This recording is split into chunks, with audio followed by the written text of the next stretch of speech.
Good morning.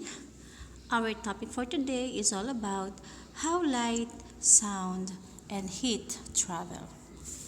Science for Week 3, Quarter 2.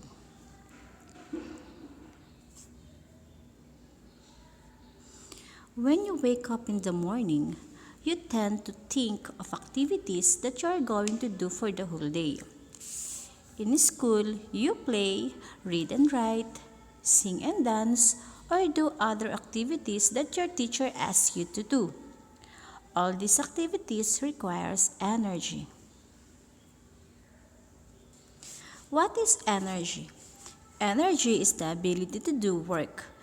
It makes things move and function which causes things to change. Ang enerhiya ang nakapagdudulot upang tayo ay makagawa o makabuo ng kilos na nagdudulot din ng pagbabago sa ibang bagay.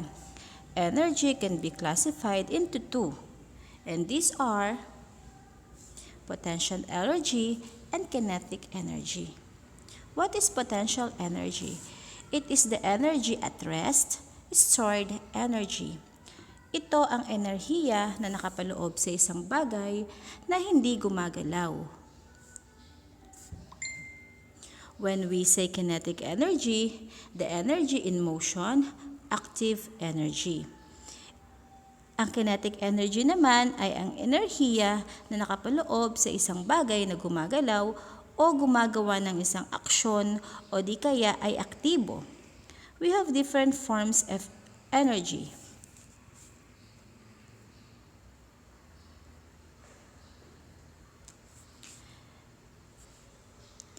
These forms include heat energy, light energy, and sound energy. Now, let us discuss the heat energy.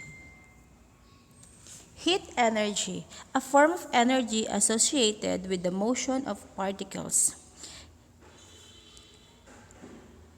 Transfer of thermal energy, all matter is made up of partial too small to see. Electricity, wood, sun, and candle wax are some sources of heat energy. Heat energy is also capable of being transmitted through solid and liquid media by conduction and convection, and through empty space by radiation. Ang init ay isang uri ng enerhiya na may kinalaman sa paggalaw ng mga particles. Ito ay maaaring isalin o ipasa sa mga solid o liquid sa pamamagitan ng conduction and convection. Gayon din naman sa mga empty space sa pamamagitan naman ng radiation. As a thermal energy, it can also be transferred between bodies of different temperature. Ang init ay maaari ding maisalin o maipasa sa pagitan ng dalawang bagay na may magkaibang temperatura.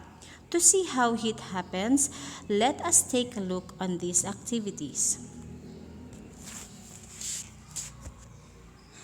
Activity number 1. Here are the materials: cutter blade, candle, piece of crayon, clothespin, and match. Okay, children, safety reminder, be careful on using cutter blade and matchstick. Seek help from your guardians at home. Here are the procedure. Clip the clothespin to the middle of the cutter blade. Place the piece of crayon on the other end of the blade. Light the candle using the matchstick and place the other end of the cutter blade on the top of it. Observe what happens to the piece of crayon.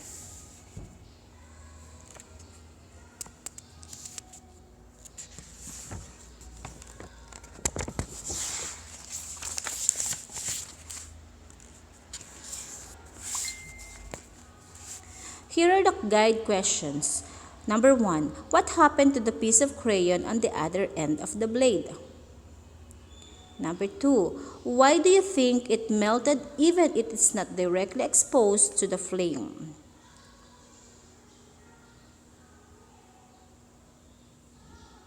Let's move to another activity. Activity number 2.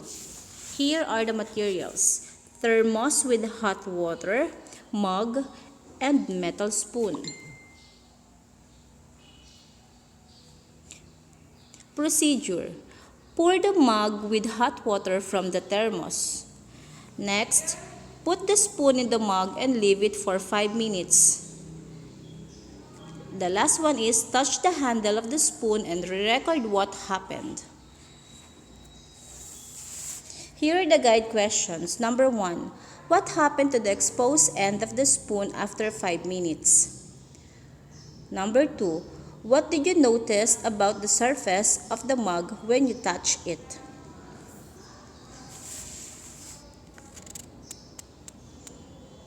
The transfer of heat in solid materials is called conduction. What is conduction? Conduction is transfer of heat in solid materials. The heat transfer from a substance or through a substance to another through direct contact.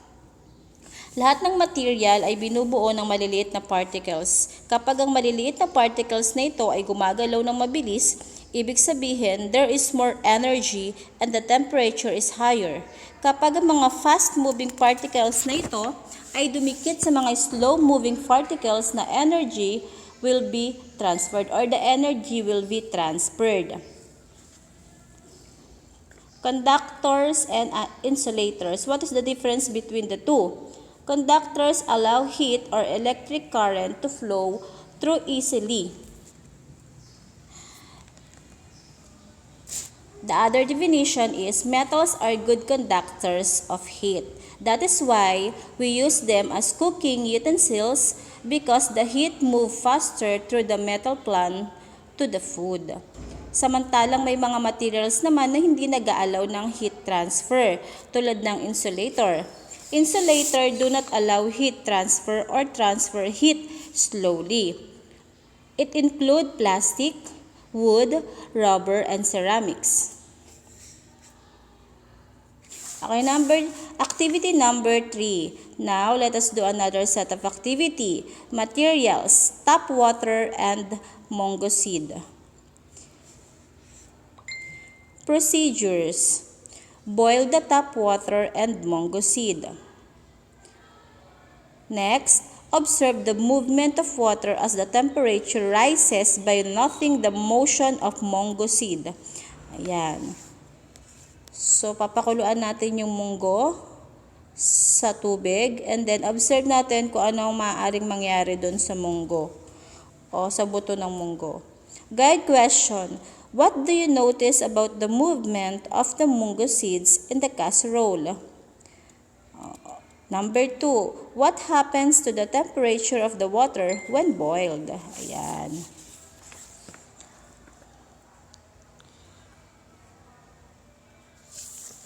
Okay. Alamin natin kung anong ibig sabihin ng convection. What is convection? Heat travels in air and liquid through convection. When the liquid or gas is heated, the molecules of the heated part move faster and away from each other.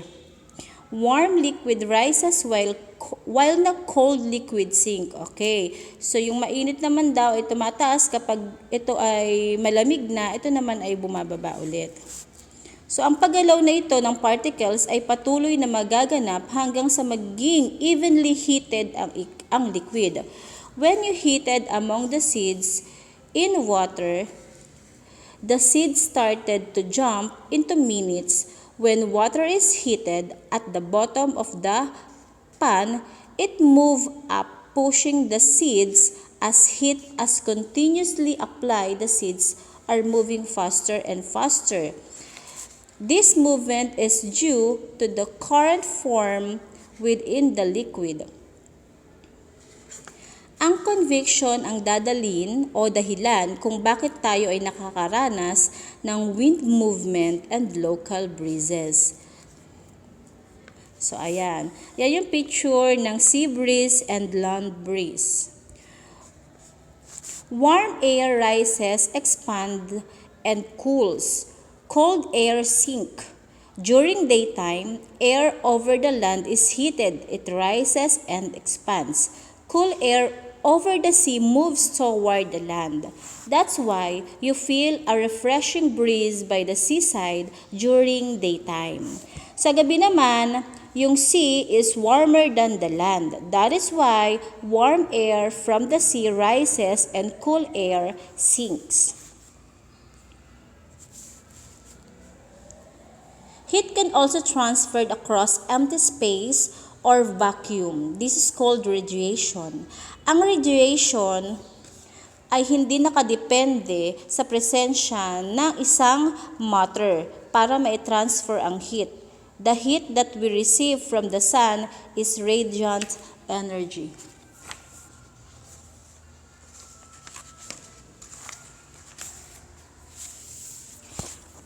Ito ay nagtatravel from the sun as waves through space.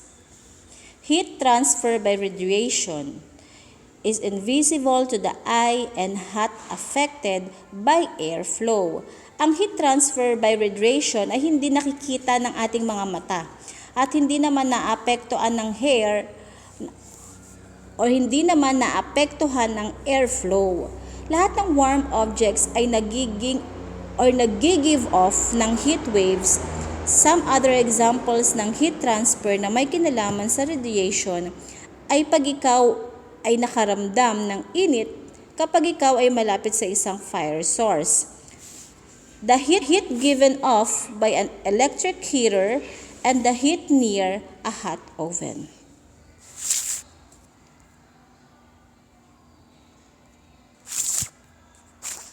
Okay, light. What is light? Light is everywhere. It is form of energy that allows us to see the world, and it's very essential because without it, life will have no colors and it will be hard for us to see the beautiful things around us. The main source of light is sun. Some say that light behaves like wave. Other scientists say that light behave like a group of particles. For us to better understand the nature of light, let us take a look on this activity. Activity number 4. Here are the materials: tape, box, cardboard, laser, or flashlight. Procedures: get a flashlight or laser, aim it at the ceiling.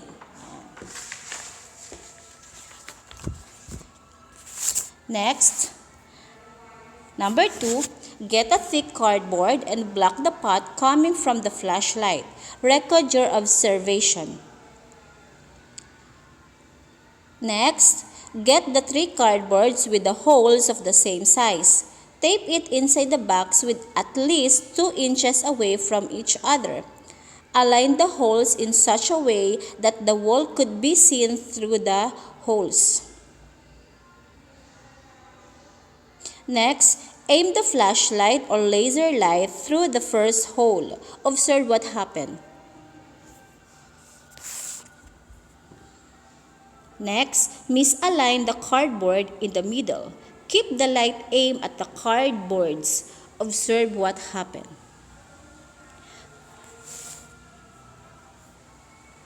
Okay, here's the question. Number 1, did the light form a straight line when you aim it at ceiling? Number 2, when you blocked the light with a thick board, was it able to pass through it? Number 3, when you aligned the cardboards with holes, was the light able to pass through it? Explain your answer.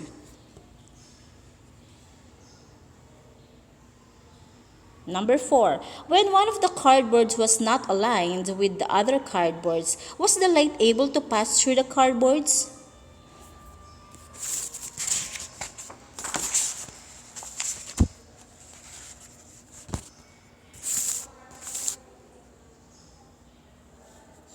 Number 5, what can you say about the light travel?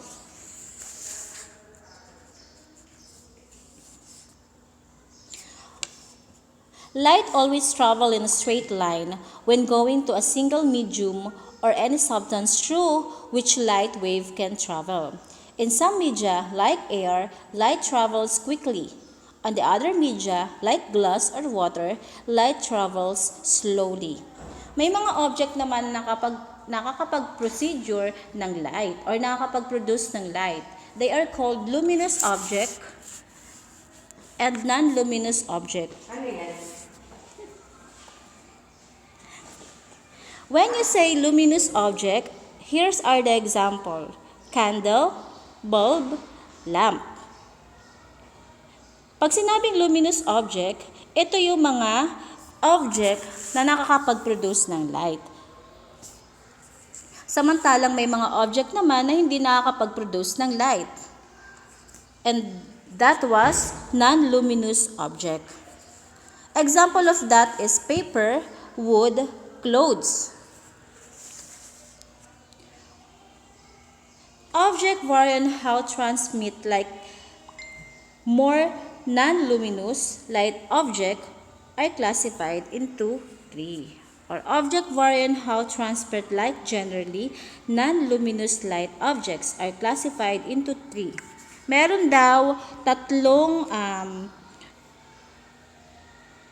part ang isang non-luminous light object.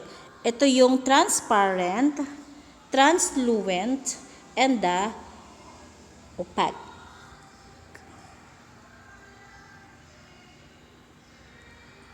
Okay, so let's study. Okay, transparent object.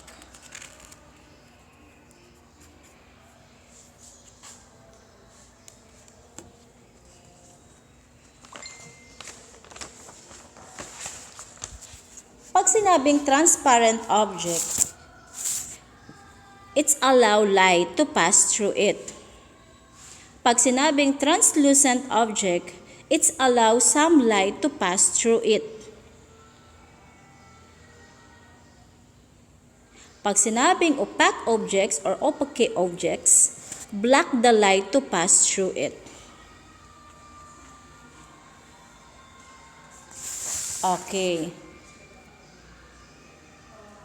So activity number 5, identify what is asked in each number by choosing your answer in the box. Okay. Okay, identify what is asked in each number by choosing answer below. Ay pagpipilian natin is transparent, translucent, luminous object, and the other one. So it's 1 to 5. Okay, next activity number 6, direction. Write true if the statement is correct and false if it is not.